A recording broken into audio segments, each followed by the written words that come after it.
Hello दोस्तों, राधे राधे, जय श्री कृष्णा, जय माता दी। मैं हूँ गुड़िया यादव। मेरे छोटे से चैनल में आप सबका स्वागत है। मैं एक सुहाग गीत गाने जा रही हूँ और आप लोग सुनिएगा, पूरा आनंद लीजिएगा, क्योंकि शादी विवाह का मौसम भी चल रहा है। और कैसी लगी मेरी सुहाग गीत कमेंट में ज़रूर बताइएगा और अपना प्यार दुलार आशीर्वाद बनाए रहेगा। दोस्तों, ज़्यादा से ज़्यादा मेरा सपोर्ट करिएगा।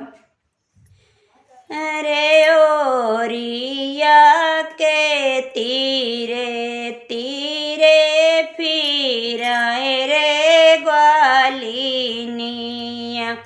अरे फिराए रे मालिनिया, अरे कोले बेगा जरा हमारे राजा के सोहागे बायरे कोले बेगाज हमारे राजा के सोहागे बा। अरे ओरिया के रे तीरे फिराई रे मालिनिया, अरे फिराई हो मालिनिया, अरे कोले बेगाजेरा हमारे राजा के सोहागे बायरे कोले बेगाजे हमारे राजा के सोहागे बा।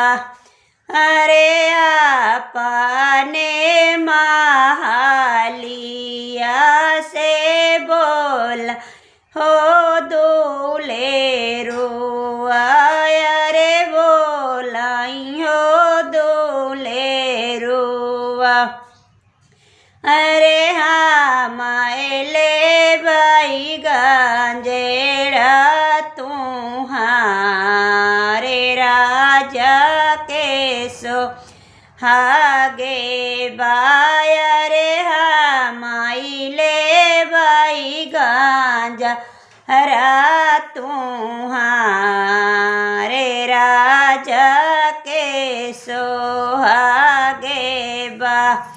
अरे गंजेड़ा पाहिरी मालिन जाब ससुरारिया, अरे जाब ससुरारिया, अरे खुशे होई है रानिया हमारे राजा के सोहागे बायरे खुशे होई है धानिया हमारे राजा के सोहागे बा। अरे गंजेड़ा पाहिरी मालिन जाबाए ससुरारिया,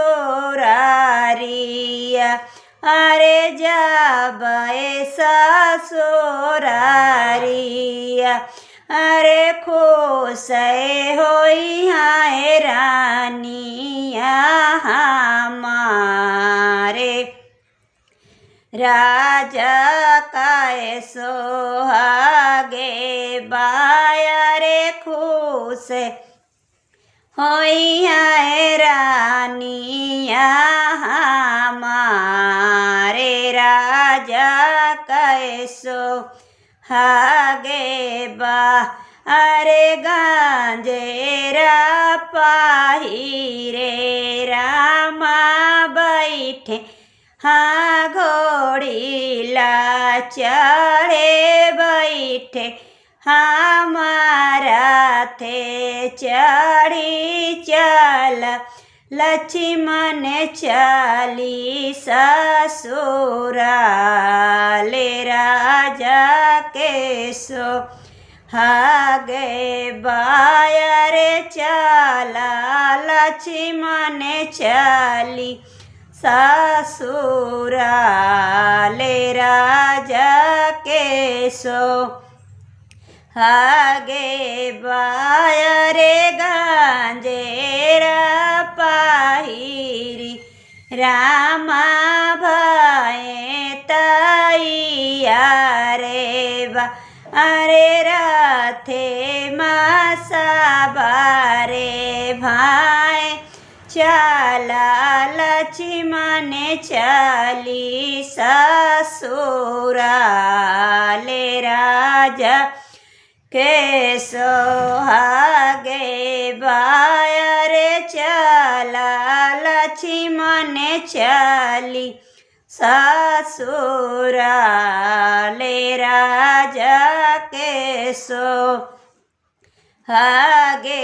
बा अरे गोड़े धोबाने काता को पारी मागाई अरे को पारी मागाई नियाती बड़ी भागे हमारे राजा के सोहागे बाया रे आती बड़ी भागे हमारे राजा के सोहागे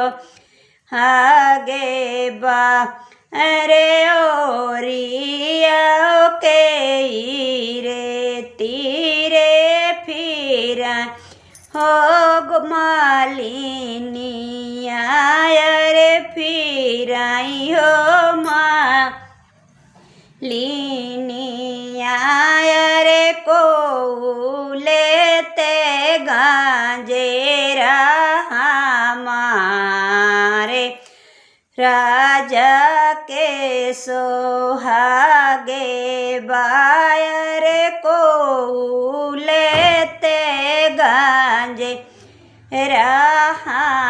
हमारे राजा के सोहागे बा। जय श्री कृष्ण दोस्तों, आप लोग पूरा सुनिएगा जरूर।